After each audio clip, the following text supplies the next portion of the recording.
I live in the village of Enkarim in Jerusalem, which is one of the most pastoral places in Israel. It is surrounded by hills and mountains and covered with trees and flowers. It attracts many artists from all over.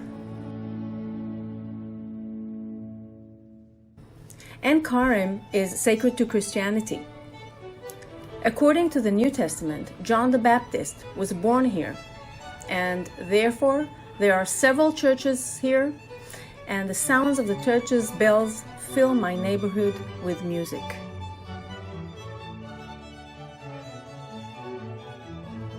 The love of art has been within me since childhood. At school, I wasn't a very good student, but my notebooks were always full of drawings, beautifully painted and decorated. Instead of writing down what the teachers were saying, I illustrated what they explained.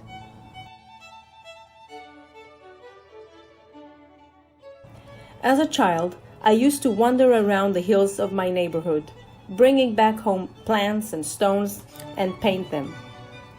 Over the years, I have tried to learn everything about art, from drawing paintings to making sculptures.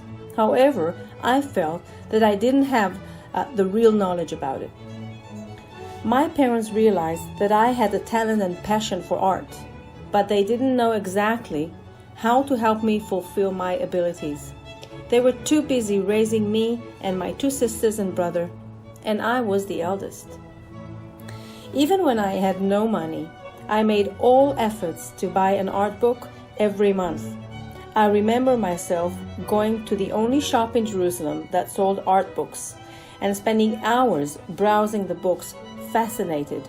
I wanted to buy them all.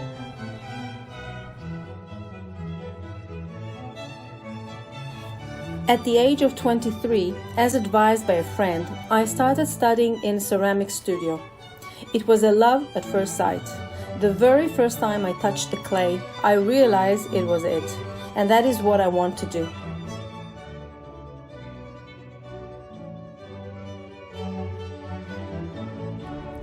I studied 4 years at the Department of Ceramics Design in the Bezalel Academy of Arts in Jerusalem. There, I began to understand truly the wide variety of possibilities I have in clay, glaze, and firing techniques. After I had graduated, I started a studio and worked as a ceramicist for years. I did everything from pottery to sculpture and ceramic painting.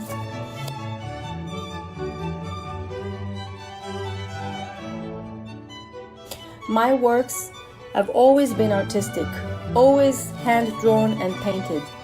Each piece was unique, never two of a kind. For a long time, I was a partner in a cooperative gallery in Jerusalem that I had started with friends many years before. However, 4 years ago, I decided to take some time out to do some thinking and explore where I want to go.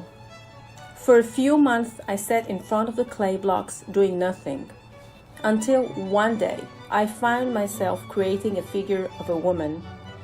This brought me back to my first love, sculpturing, and that's what I have been doing since then.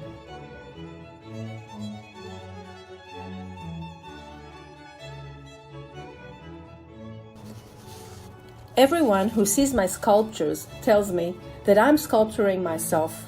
But in fact, it's not really so. I never look in the mirror when I work.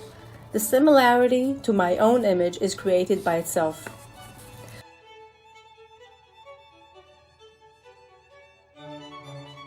My favorite subjects are figures of women at work, painting, sculpturing, or just chatting about their work.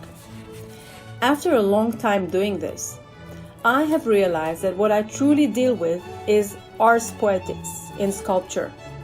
I try to convey the feeling of the creative process itself, of the spirit of creation at its base.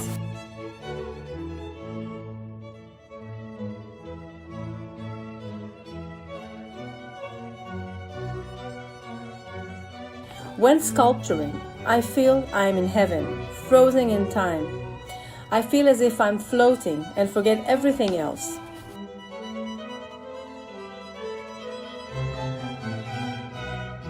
My sources of inspiration are mostly my own fantasy images, but also books, old films, and the nature around me.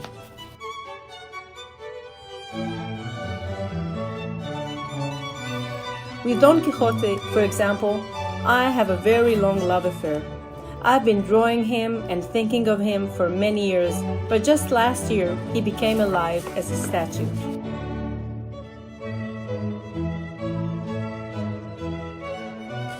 The fish? I find it hard to explain. One day, they just show up on my sculptures, and since then, it's hard for me to part from them. They are intriguing, they are quiet, they help me create some interesting compositions. They are my thoughts while creating.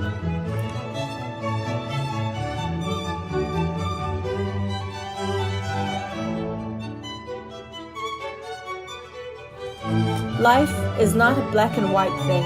Life is a gray and gray matter. And I work in the gray zone.